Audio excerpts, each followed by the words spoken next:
Oh, Straight to Ale Brewery. If yeah. you're ever in North Alabama, check out Straight to Ale Brewery. Nice, nice. Nice, excellent local should beer. pop up now. This is good. So, Boeuf Bourguignon. What is it? Boeuf means beef. Bourguignon is more part of the bigger word. So, it's a stew. It's a beef stew, and it's made with wine. And look, I got special wine in honor of our guest. Did anybody see the name of that one? Oh, look at that. I got Josh wine. Excellent. I got Josh wine, yes. And so this method of making stew is an awesome, great method that you could use for any kind of stew. It doesn't need to be beef, could be chicken, could be pork. This is great for venison.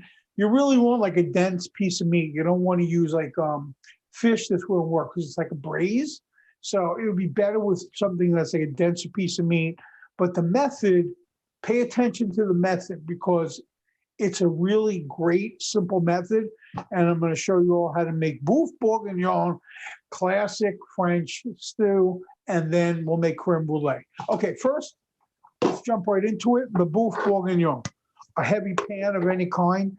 Turn it on a medium heat, and you're going to put in your pieces of bacon.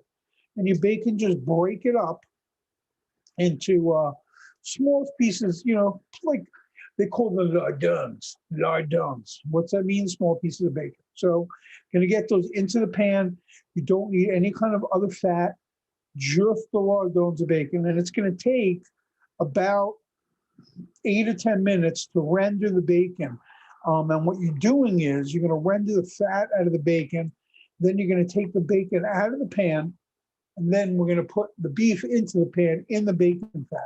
So step number one is chop up your bacon, put it into the pan, and we're going to start rendering out the fat.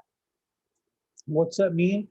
We're just going to get the fat is going to come out of the bacon into the pan, and then we're going to use that fat, and we're going to cook in that fat. Okay? So I'll push up one more.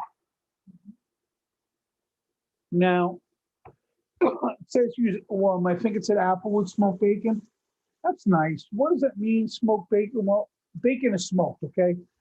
Bacon is pork belly, and then they smoke it, and that's what makes it bacon, the smoked aspect of it. And it could be smoked with chicory, applewood, anything that any other meat could be smoked with, bacon be smoked with. So, and that's essentially what we're going to do. So we have to really render out the fat. You're going to smell it. As much fat as you can render out of this bacon, you want to really render it out because the next part is going to be the beef. Now, while we're rendering out the bacon, let's talk about the beef for a second. So this is chunks of chuck, okay? Small bite-sized pieces. And you want your pieces to be even in size because that way everything cooks evenly. If you have one piece that's big and fat, one piece that's skinny, it's not going to cook with the same evenness. So what you're going to do is, while your bacon is rendering, you really just want to get some fat out of it. You're going to take your beef and you're going to salt your beef right now. Go high, always go high when you salt like this. Salt, pepper on your beef. And be liberal. You don't have to be a liberal, Dave. Just be liberal with the salt and the pepper, okay? Yeah, Dave likes that. Okay, good. He's like, thumbs up, Dave. Jacob, good job, buddy. That's it. Junior Chef of the Year. Good job, good job, good job. I saw your shirt. Classic, classic. So anyway, your bacon's rendering, you're salting your meat. A little bit of fat on your meat is okay. Fat equals flavor. You don't necessarily need super lean meat because I love your ears. Super lean meat, not necessary. That's a professional move. I just like to point that out. What's your name? I forgot your name again. Annette. That's a professional kitchen move you have going on. Shoulder towel. Yes, that's a professional kitchen move. 100%. 100%. Man, I love the smell of bacon. But you know who likes the smell of bacon more than me? My dog. He's going bananas. All he wants is to eat the bacon. When the bacon's starting to render, I'm moving it around. As far as I'm concerned, tongs are the best kitchen tool you're going to have. Now, can you use like turkey bacon or low-fat bacon? No, you can't. You need full-fat, extra fatty bacon. You don't want some kind of fugazi bacon. Turkey's not really bacon, okay? It's turkey. All right, I don't want to get down on the people that have to eat turkey bacon, but, you know, there's not enough fat in turkey. Okay, now my fat is rendering out of my bacon. And I'm seeing it starting to swim around on the bottom, and that's really what we want. And Chris, what do you got, a beer? Chris, you got a beer? Beer, heads up. Okay, what do you got? What do you got? What's that? No, that's not cool. Oh, that's a Bud Light seltzer. Whoa, that's intense. That I've never seen before. So, hey, what's up, man? How you doing? Oh, Scotch. Good. This has become a little bit of a imbibing party, I've noticed. Now, while my bacon is Hennessy, that's good. You're gonna need a shot of that for the food. Okay, now my bacon's getting crispy, so what am I gonna do? I'm gonna shut this off.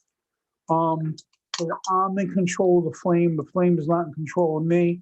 I shut it off, and I'm gonna take out my bacon, but I'm gonna leave the drippity drips in there because I need that fat. Because that's the next move is getting the meat in there. Because we're going to render some fat out of the meat too. Now, you could dust this with flour, but that's not completely necessary, so we're not going to do it. If your pan's hot enough, excuse me, you're just going to put in your meat. You're going to make sure the surface area of your meat is hitting the bottom of the pan. So don't be scared. Go in there. Put it right in there on the bottom. Oh, yeah, look at that. You hear that? Woo-hoo. That's what I'm talking about. Sizzle, sizzle, sizzle. And it's going to sizzle. My alarm's going to go off too. But let it sizzle. Let it sizzle. I'm going to open my garage and turn on my fan. Hey, Michelle, can you turn on the fan in the kitchen? Oh, you did? Oh, okay. Cool. Do we want the bacon to be crispy? Chris, talk a little louder, buddy. I didn't hear you.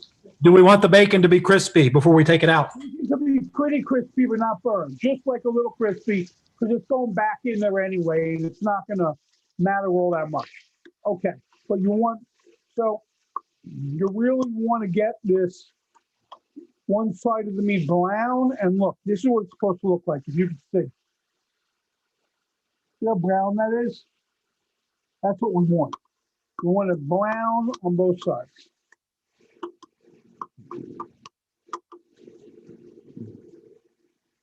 Don't worry about the meat getting cooked all the way through, because it's going to get cooked all the way through because it's going to be braised. You know what I'm saying? So for now, we're just browning it on both sides.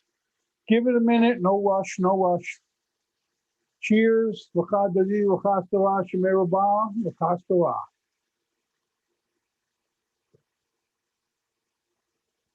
Excellent. My dog's going bananas. So you want to brown on both sides because you really want to lock in the tenderness of the meat that way. Now let's talk about the alcohol. This is the group we're talking about, the alcohol. So you're going to do two kinds of alcohol in this dish. The first kind is going to be your cognac. If you don't have cognac, that's cool. You need something that's high octane, something that's like 80 or 100 proof. You're going to burn it off real quick. It's going to flame up. Okay, your Hennessy will be fine. Chris, whatever you got. Dave, I'm sure you're not going to have a problem. You'll find something high proof, okay? And you're going to flame it up. But we're not going to do that yet, okay? And then we're going to braise it in the wine, in the red wine. Now,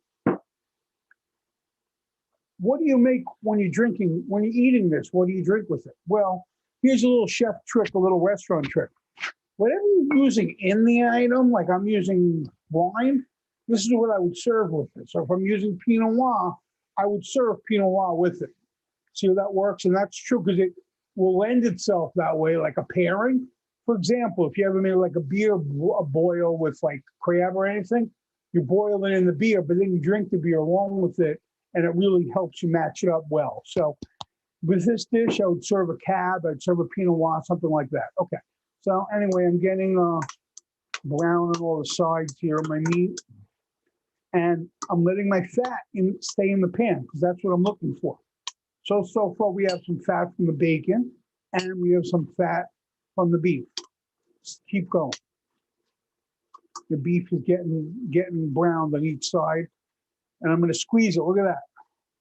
Oh, look at that. Nice, juicy. And this is flavor, man. This is what you want in your food. Okay, so I'm going to give it a squeeze. As I take it out, each piece, I'm squeezing. I want all that fat. I want all of it in the pan. All that liquid, all that fat to stay in the pan. As I take out my beef, look, I'm squeezing it. See? That's how I like my tongs. They're good for this. I'm going to shut it off for a minute because I don't want to waste any of that fat because I need that for my next step. So you brown the meat and in the bottom of this pan, I'll show you how much fat I left in the bottom of the pan. Fat equals flavor, my friends. Fat equals flavor. And I think that like the world eats more fat these days. Is that right, sister? People eating more fatty things these days? Okay, so look at all the fat I have in the bottom of the pan. Okay, I want that. Now, just to assure that I have enough fat in the bottom of the pan, I have a little trick. I take a little piece of butter, I add it right there. This is French food. They like cream, they like butter, they like fat, they like all that stuff. They're like wine. And I spent time in France, and I'll tell you what, there's no fat people in France. There might be a couple of fat people, but not so many. Why? Because they know, eat rich food, eat food high in calories, just don't eat 7 million calories of it, and you'll be fine. You don't need to eat a little bit of it. Okay, so in the bottom of this pan, we have the fat from the bacon, fat from the meat, a little bit of butter. Now we're going to saute a couple of items in this pan. Okay, now there are two different kinds of onions in this dish. Regular sliced onions, that's going to go in now. Okay, regular sliced onions. I have a little piece of the bacon left here. I don't care. Those are going to go in too.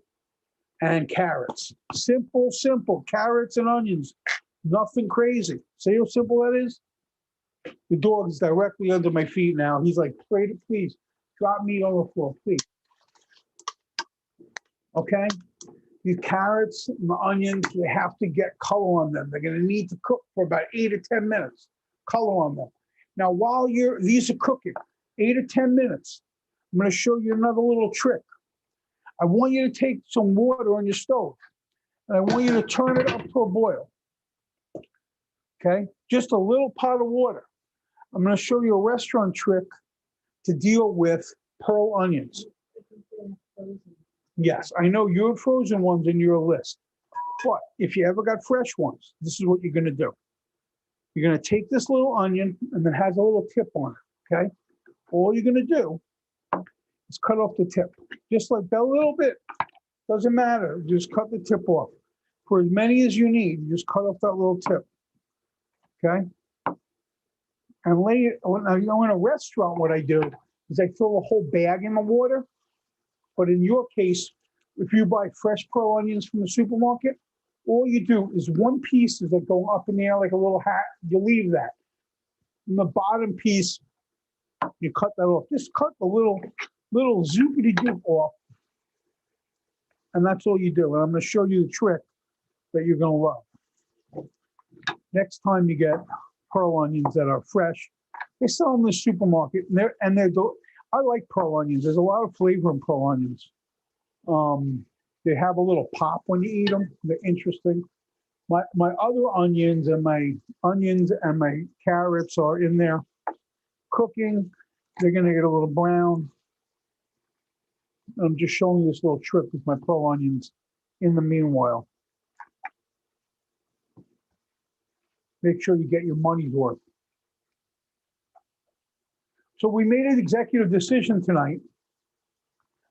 Keep this stirring, by the way, because you know what? The burn, you just want it to get brown in the fat. What's in here? Carrots and the other onions. And we really want it to get brown. You're going to start smelling it. It's going to take about 8 or 10 minutes. Let it get brown. In the meanwhile, I'll keep cleaning these to show you all. This is, we'll not get that hot. Okay. Now, if you bought the pearl onions that are frozen, no problem. You're going to add them to your stew at the end. These are going to be added to your stew at the end also. Now, there's a little debate whether or not to put your mushrooms in the beginning or the end. So, if you ask the French will tell you, put it in at the end. Why? Because the mushrooms will get overcooked. But if you ask the Indians will say, cook it 12 hours. Get all the flavor out of it. If you ask the Mediterraneans or the Chinese, they're going to tell you, cook it very quickly. The French, mushrooms, cook it very quickly. But Adam will tell you, mushrooms have a lot of flavor if you cook them for a while. So what you could, here's the trade-off. If I put in the mushrooms in the beginning, I'm going to pull a lot of flavor out of the mushrooms. If I put the mushrooms in at the end, I'm going to keep the texture of the mushrooms, okay? In this case, in my head, these are not porcini mushrooms that are $75 a pound. The regular white button mushrooms, I'm going to put them in. Not yet. Don't put them in yet, because there's so much water in mushrooms that they'll mess up the rest of your stuff. So we're going to put them in the beginning of the dish, not at the end of the dish. But this is going to take, like I said, a while to cook. We're opening up the flavors of the onions, and we're opening up the flavors of the carrots. And I'm preparing my fresh pearl onions. And like I said, in a restaurant, I usually just throw the whole bag in, but not necessary here. So maybe 1 or 2 more. Sorry, Cooper, nothing for you. I should have a doggy cam, like a dog, like a picture, like a little camera on the floor to see what the dog's doing. He's annoying you. That's one thing he's doing. Now Pam will make the move, try to get rid of him. Okay. Hold him. Okay. So anyway, waiting for that water to come to a boil.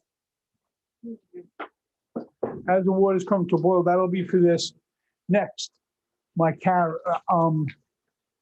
This is starting to get a little brown. I'll show you.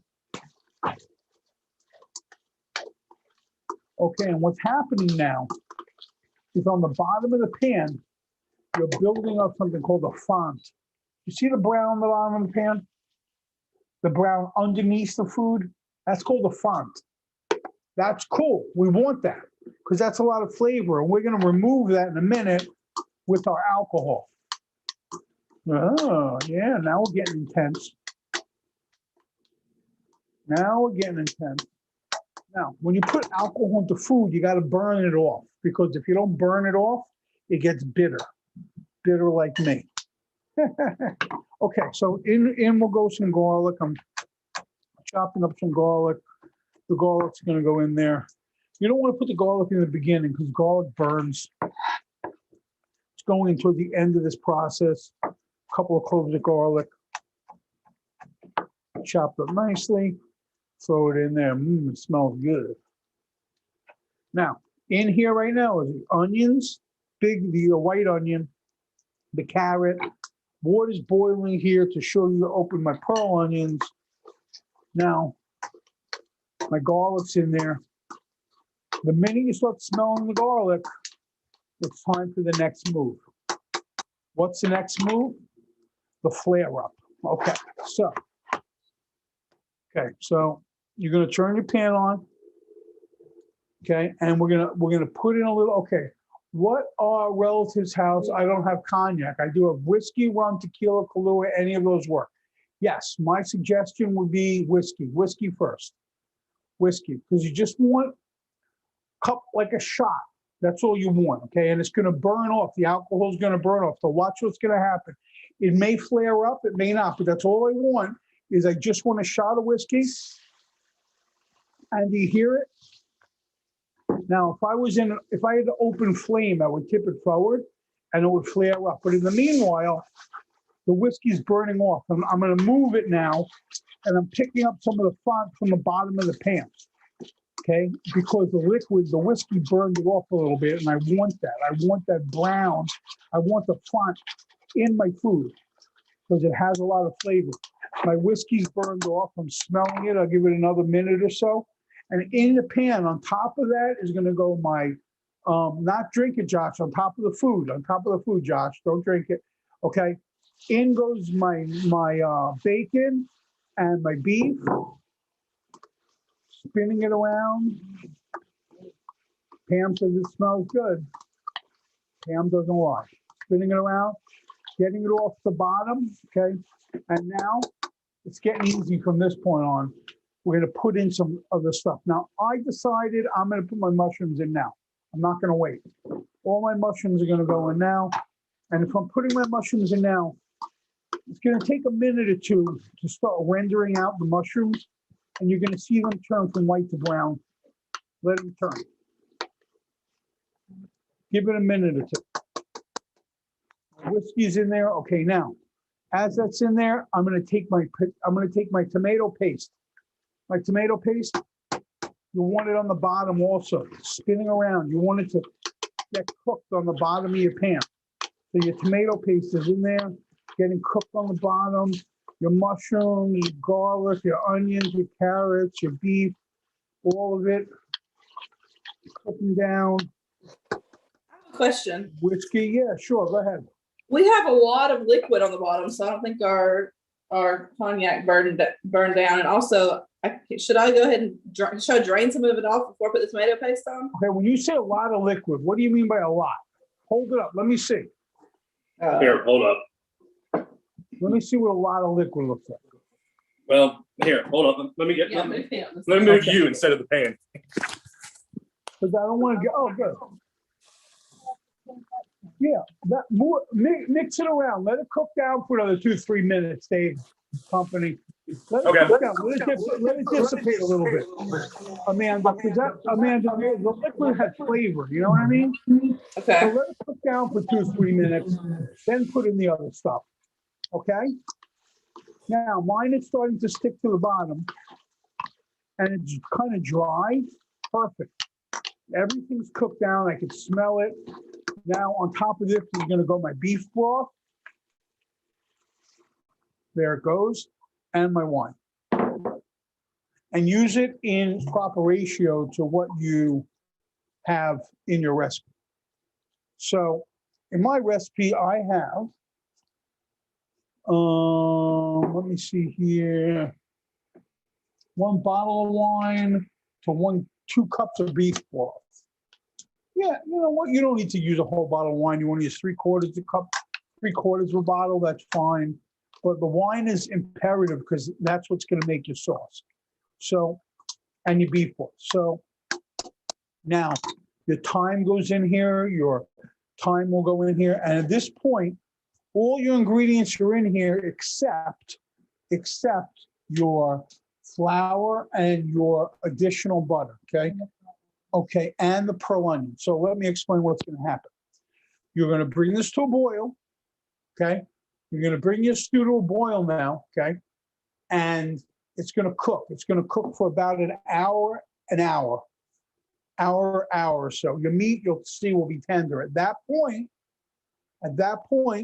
you'll put in your pearl onions and you put in your flour mixed with your butter, which is a roux, and you cook it for another 20 minutes. You're done. I'll tell you again. So in your pan now should be all your ingredients except your butter, your flour, and your pearl onions. In an hour and a quarter, once your beef is tender, you're bringing this to a boil, then you're going to turn it down to a simmer, let it cook for about an hour. At that point, you're going to put in your flour and your butter. It's going to thicken a little bit. let it cook for about another 10 minutes.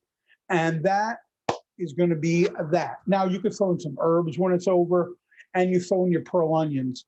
I'm gonna show you my pearl onion trick if this gets hot enough, it's getting hot enough about now. And that's it. Cook it covered. And shazam, bam, bam, you are good to go. So I'm gonna clean up here a little bit while we get to the end result of the other stuff here. Any questions about this stew? Are we cool? Cheers. All right. I'm gonna move the whole thing.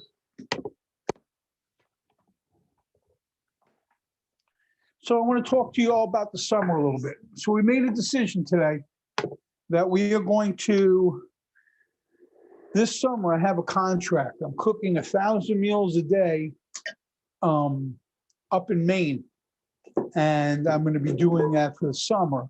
But we decided that this is going to continue. So we're going to do a couple of them during the summer, maybe once every 3 weeks. Maybe we'll do a barbecue one, like we could do like a pork butt or something cool like that.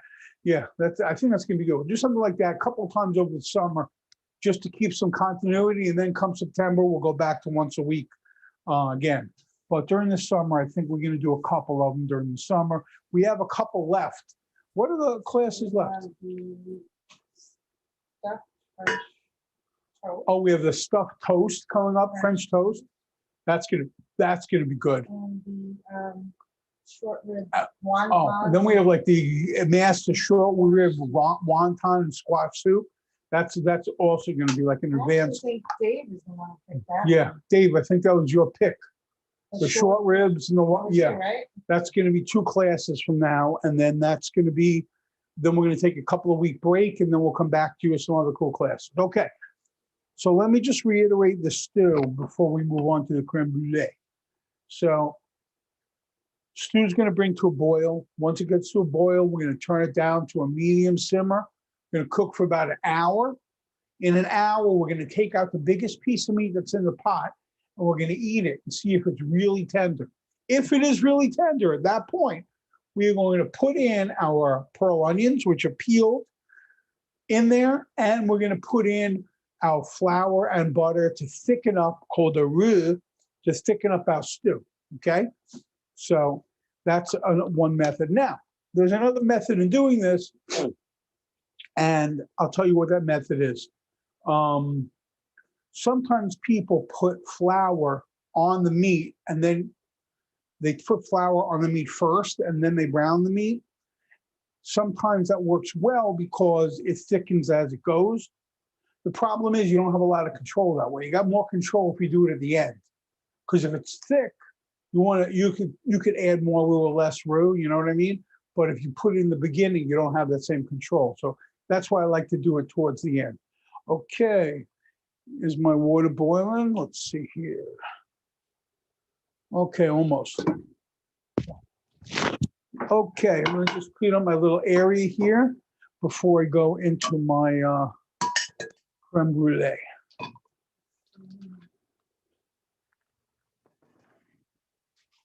We're good, babe, we're good.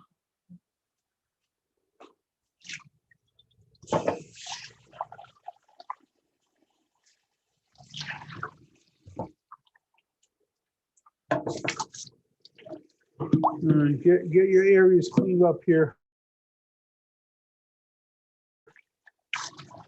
I'm getting my area cleaned up here. Creme brulee will be next. By the way, if you live in Florida, this wine called Josh, named after my friend Josh, is actually pretty good wine. So, Josh, you have to get yourself a bottle of the wine because it's actually good. Maybe for your birthday, I'll get you a bottle of Josh. Have you ever had it? When was your birthday? Did it just pass? It just passed, yeah. It was at the beginning You of the old month. enough to drink? Yeah. Okay, Marianne, actually, who's one of our travel agents, got me a bottle. I think it might be like a Prosecco and not Prosecco? not a regular wine, but yeah. Prosecco's a bubbly? sparkling wine like a champagne. I like this. Oh, maybe that's what it was. I have to look. Yeah, Yeah, they have it in Illinois too. you have it. It's good. I like it. You know, when I took wine, you know, and when I went to culinary school, we had a wine class. We had like this world-class wine guy, blah, blah, blah. And he said, the first day of class, he said, listen, it doesn't take a superstar to buy $100 bottle of wine that tastes good. He goes, the good wine, the guys that really know are the guys that find the $10 bottle of wine that's good. And that's just the truth. $10 bottle of wines out there are fantastic. So that's what you want to look for. You want to find the value in the $10 bottles, the $15 bottles, because there's great wine out there. And I can start smelling the wine actually cooking off in this. You can smell it. Places in the last 10 years, just something else about wine tonight. Places like Costco, they have tremendous buying ability that like little guys don't have anymore. So they've shifted the wine market where you can get like wine is rated in the industry up to like 100. You can get 91s and 92s in Costco these days. Wines that used to be $40, $50 a bottle for $9, $10, because they're able to buy up whole vineyards. I mean, it's pretty incredible what Costco or a big company like that is able to do. Okay, so anyway, I'm just going to show you this one little move, a little add on here. Take your pearl onions, throw them in some boiling water for about 60 seconds. Then they're going to go out of the boiling water into ice water.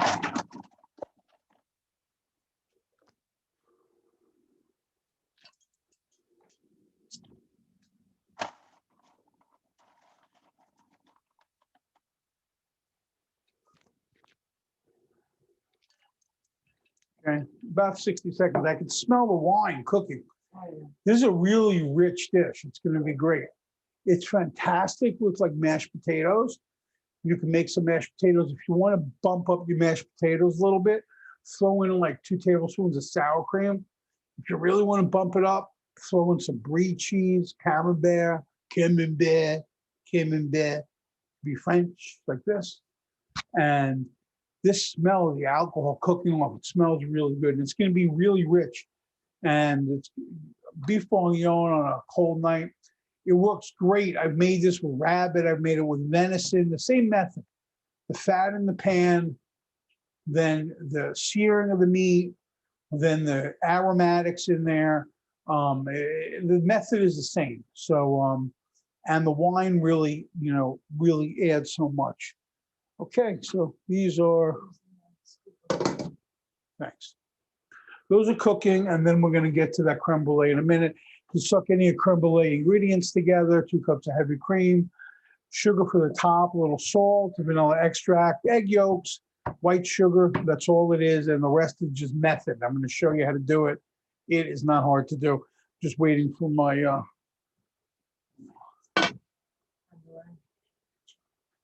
Can't hear you, sister. You never mentioned creme brulee. So excited. Oh, my sister's here. She's visiting from New York, and she's very excited that we're making creme brulee because she's a vegetarian and she couldn't give a hot rat about the stew because she won't eat it. But the creme brulee, she's all over that. So that's good. And some weird thing about my sister hasn't eaten meat since she's been, well, there's a lot of weird things about my sister, but she hasn't eaten meat since she's 11. And my sister cooks meat like she's like Jacques Pepin. I don't understand how she does it, but she really knows how to cook meat. I don't get it. Okay. Even though she doesn't eat it. She hasn't literally eaten meat in over 40 years, but she knows how to cook it. It's the most bizarre thing in the world. Okay. So this is called shock and awe. I'm shocking my pearl onions and I'm throwing them in some hot water and cold water with ice cubes.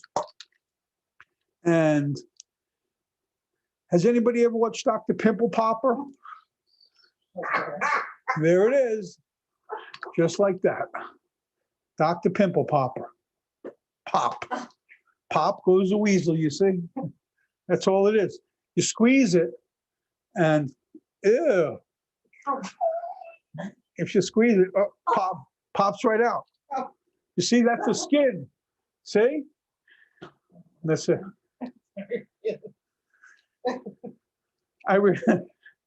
Oh, yeah.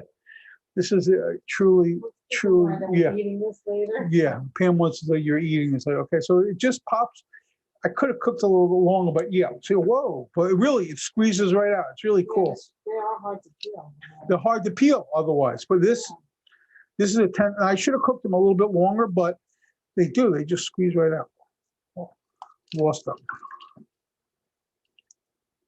This is what happens. You just squeeze it right out. All right. And if they don't squeeze out, then you cut a little bit. Watch your fingers. They'll come out. So anyway, Dr. Pimple Popper, there it is. There they are. And you throw those in your stew at the end if you didn't buy them already. Pearl onions. If I would have cooked them for another minute or two, they would have really squeezed out easier. So, but there they go. They come out. This is a fun job, Jacob. This will be your job next time. You'll be popping the pearl onions. That's going to be your job. Okay. That stew smells good, man. Yeah, put the timer on an hour. Yeah, look how easy that. See, that's the shell. Comes right out. See, look at that. Look at that. It's like a lymphoma.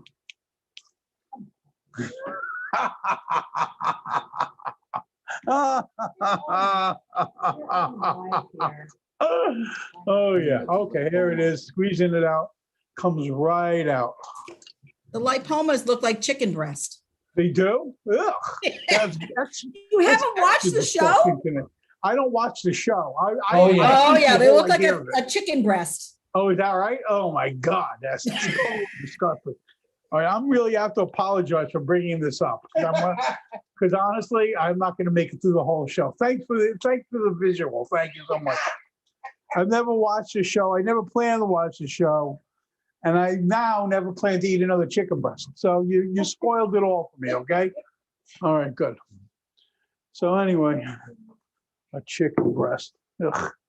Okay, so my stew is, I'm turning it and turn it down. Okay, this is gonna go in towards the end. You don't wanna overcook your pearl onions because they cook really fast. You throw them in the last 10 minutes. I'll put them in a little bowl. And then we're gonna start right now on the creme brulee. Okay, that's gonna be for my stew. And at the end, with your stew, you could also throw in some fresh herbs if you want. You have anything like some fresh herbs would be nice. All right, so here's the story of creme brulee. You're making a custard.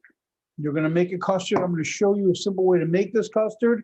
And then at the end, brûlée in French means burned, okay? And that's what you're gonna do. You're gonna burn the top. So I'm gonna first show you how to make the cream, how to make the custard, and then at the end, I'm going to show you how two methods of burning the custard. Okay, 2 cups of heavy cream. Now, you're going to set up what's called a double boiler. This is a double boiler. Okay, I have a pan in here.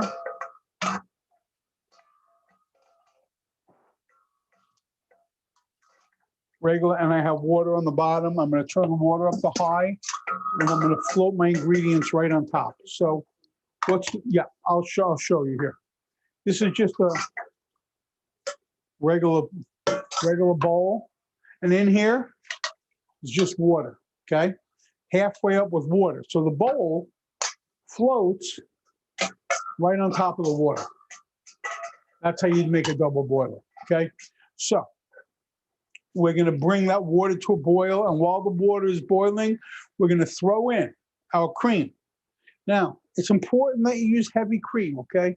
You're not looking, this is not a recipe for the faint of heart. You want to use heavy cream, and you want to make sure it's heavy cream because if you're making, you need the fat in order for the custard to show up. So you're going to need 2 cups of heavy cream. You don't want to open here already.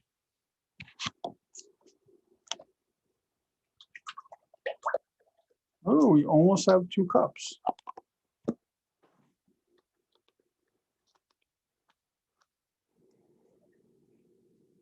There it is, 2 cups of heavy cream is going to go directly into the bowl. No egg yolks yet.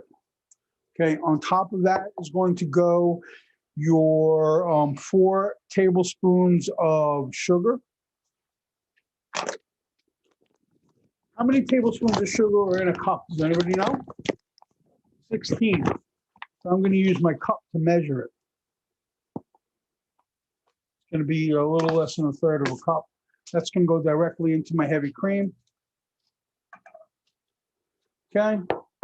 Stir, stir, stir. Now, this is the important part. Tempering the egg yolks. So what I'm going to do is, recipe calls for 3 egg yolks. I'm going to use 4 because eggs these days, it's like, here's the story with food. Food is so expensive, okay? They can't charge you more for the food because we can't afford to pay for it, okay? So what they do is they make everything smaller. So that's the trick of the food industry. You ever looked at an Oreo cookie when you were a kid? It was a cookie. Now it's like a penny, okay? Because they can't charge you more for the stupid cookie, so they have to make the cookie smaller, okay? And they think we're dumb. We're not dumb. Eggs are an excellent example of it. If you want an extra large egg, you need to buy a jumbo egg. If you want a jumbo egg, you need to buy a triple jumbo egg. Buy 1 bigger. It's kind of like being ambitious. When you're eating food all summer and you want to get into a bathing suit and you think you're going to fit, buy 1 size more. Be comfortable, okay? Be comfortable. Okay. So anyway, here goes something else about eggs. If your yolk falls apart, like my yolk did, what's that mean? That means the egg is old. If your yolk stays together, that means your egg is fresher. Now, home use, does it matter that much? Yeah, it matters. But when I'm in a restaurant, fancy restaurant, and I'm buying a case of eggs, and they're supposedly really expensive organic eggs from a farm, no problem. The guy shows up with 30 dozen eggs. I take 1 egg, I break it open. If it falls apart, I tell him to take his case back. But you can't go in Publix and start breaking eggs open. You'll go to jail. So my suggestion is just be paid. Just, you know. Now, here, look. We buy these organic Nelly eggs. They're really good. Anyway, this is how you're separating an egg yolk, just like that. Okay, so there are my 4 egg yolks separated. Save your other stuff for something. Now, my cream is starting to heat up here. Okay, I'm going to take my cream out of my double boiler. Okay, and what I'm going to do is I'm going to do something called temper the egg yolks. Now, what this means is I'm not going to dump all my egg yolks directly into the heavy cream because I don't want to make scrambled eggs. I want to create a balance, and I want to take the temperature of the eggs up a little bit without scrambling them. So the trick to tempering something is you slowly introduce the hot liquid into the eggs.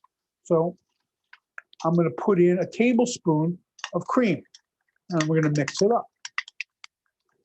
Then I'm going to put in another tablespoon of cream, and I'm going to mix it up. What am I doing? I'm slowly bringing up the temperature of the egg yolks without bringing it up so quickly that it's going to scramble. This is called tempering the egg yolks. Okay.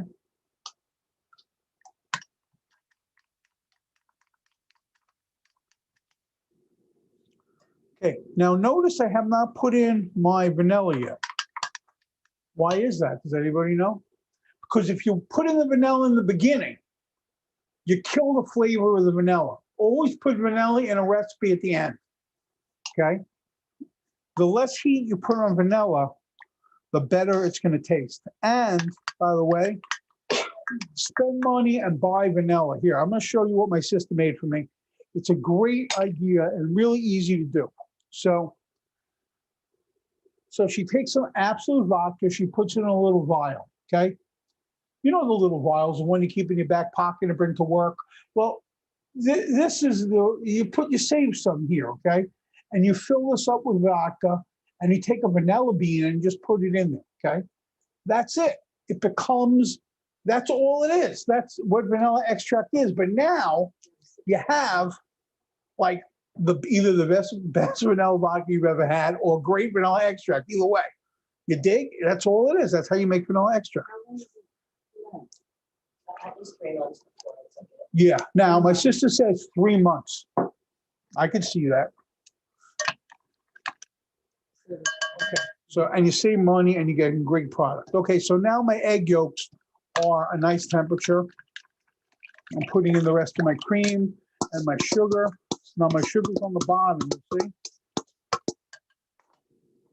I'm gonna scrape it in there.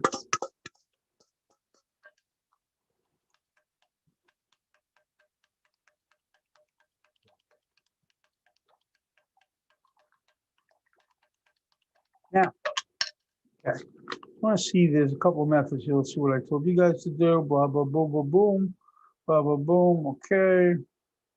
Okay, fair enough. So what you're looking for is something that is completely mixed in. So if you look, my cream is completely mixed with my sugar. It's completely mixed with my vanilla extract. It's completely mixed, okay? Okay, now take it and put it into something like this, some sort of pitcher. Okay. Why? Because I'm going to show you why. Okay, so I have it in my pitcher, right? Now, I want you to turn your oven on to 350 degrees.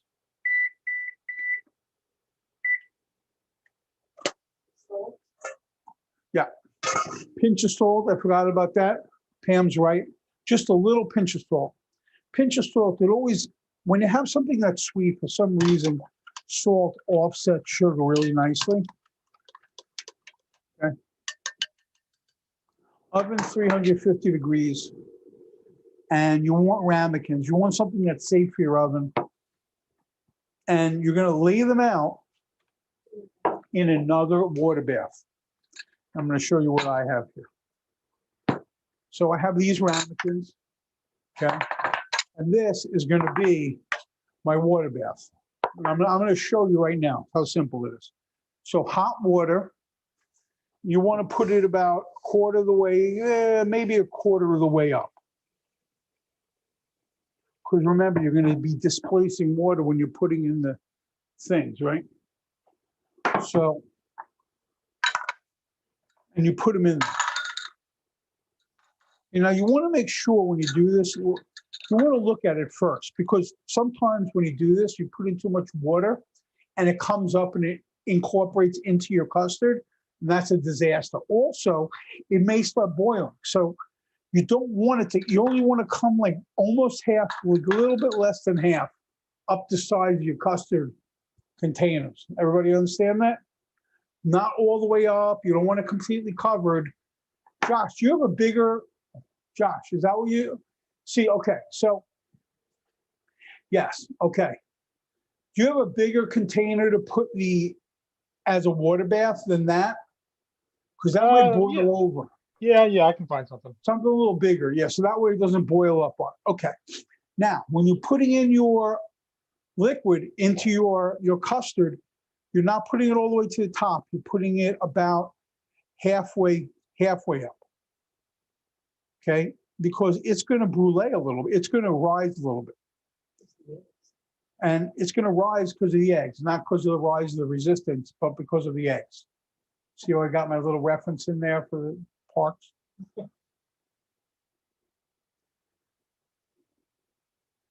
Okay, and I'm going to finish it up. Need a little more.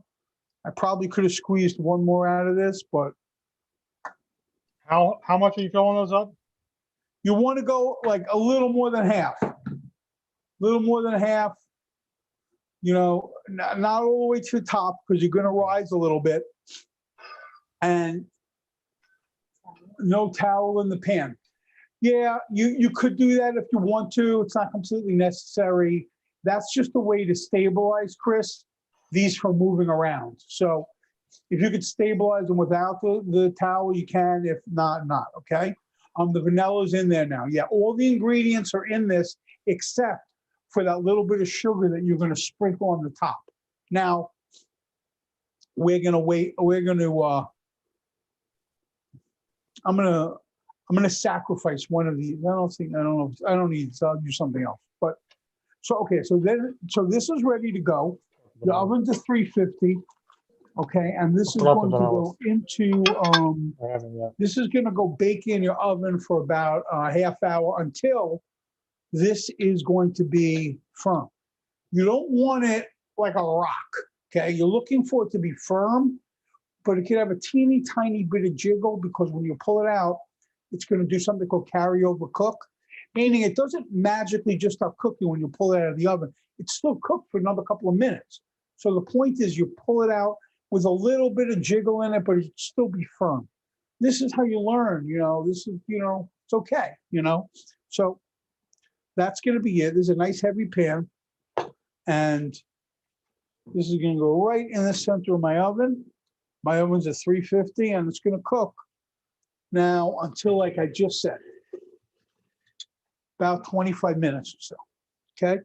Now, if you ever made a cheesecake or anything that souffles in the oven, a water bath is great because a water bath is gonna keep it distributed from getting too hot around it too quick. That's what a water bath is for. Okay, so one last thing, man, the stew smells really good. I'm gonna show you something about bruleeing something so you can see what it is. Okay, so I'm gonna show you restaurant bruleeing and then house bruleeing. So unfortunately, most people don't have one of these unless you're a welder. Are there any welder? Anybody a welder? No. So in a restaurant, this is what we use to brulee things, a torch, okay? And it works perfectly to brulee. Oh, that's perfect, Dave. That's good. Use that, Dave. I can just imagine what you use that for. Okay, good. That Dave has one. Good. All right, excellent. So I'm gonna put. All right, I'm gonna put some of this on a plate so you can see what it looks like. Dave, can I tell you a funny story about that?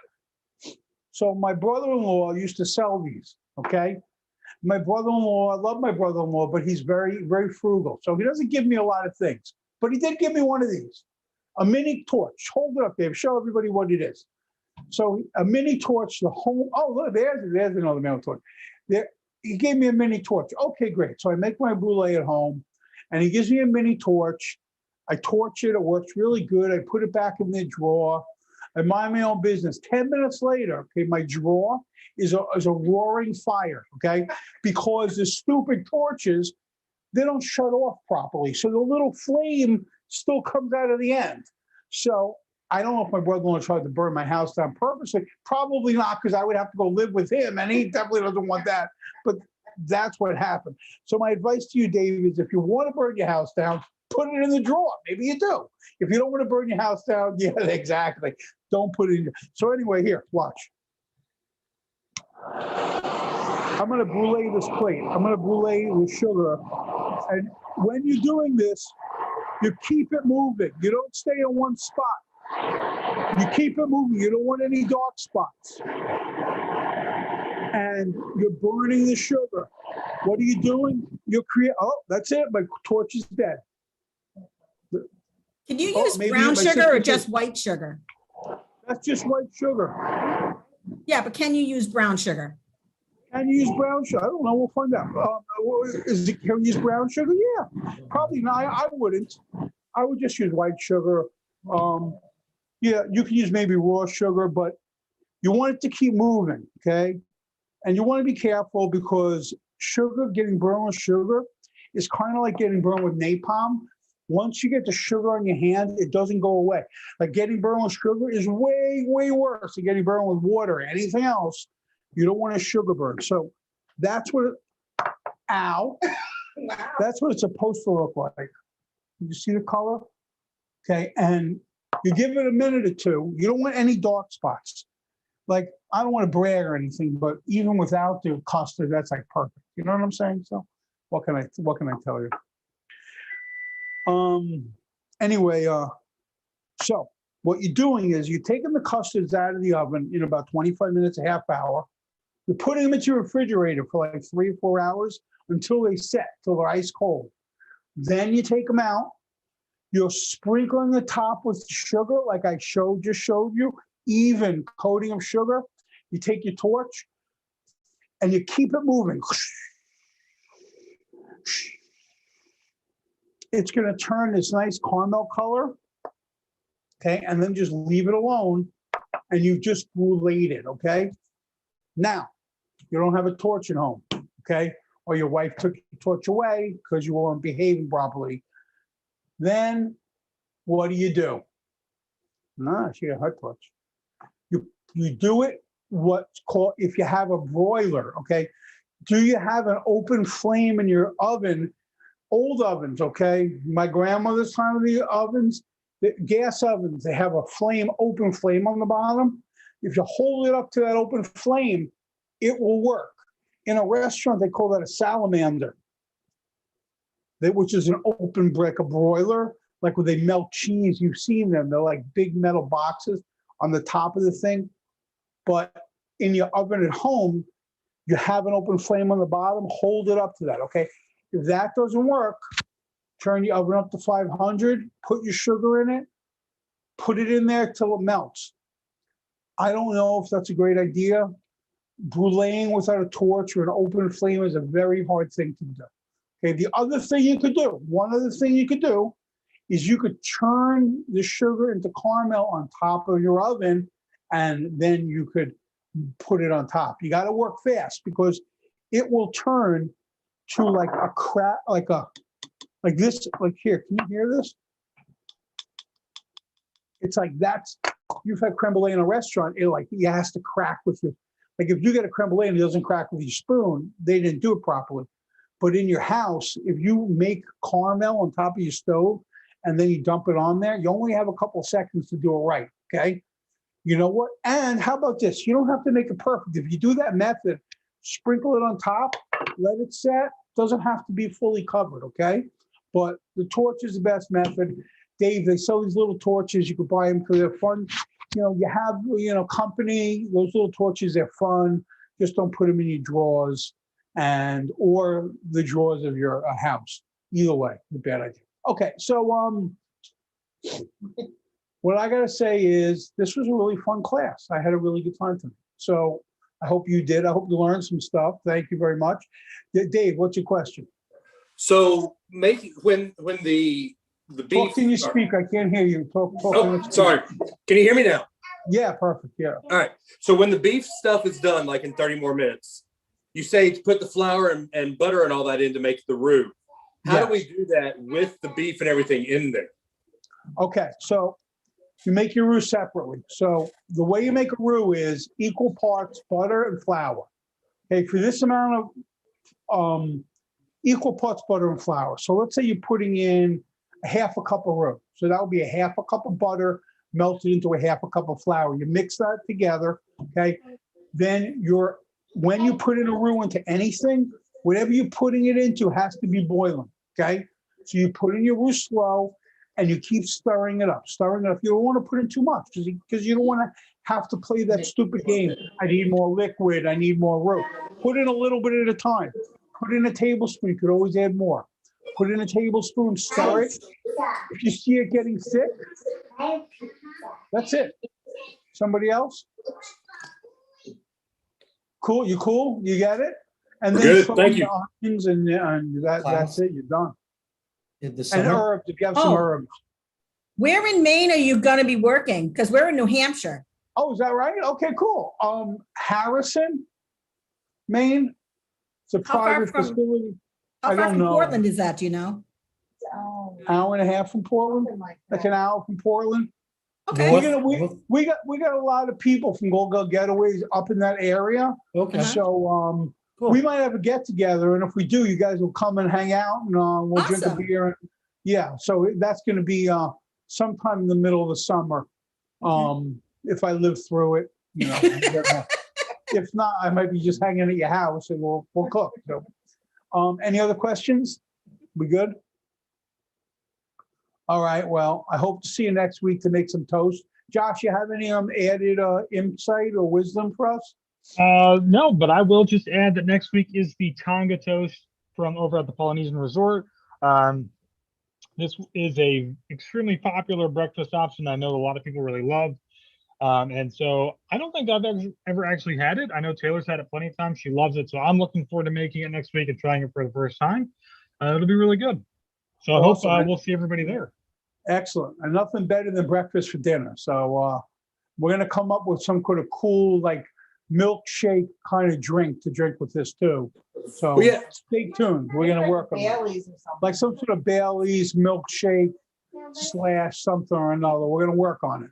We're going to work So I on was it. going to say, Josh, what happened to our drinks? Ah. All right. Well, in my defense, I'm not a French fan, so I wasn't really sure what to really make this week for this dish. But, you know, if you'll be here next week, we will certainly have something that will fit. What about a for back breakfast. scratcher? Can we? Oh, we could certainly do that. Absolutely. What do you say? Absolutely.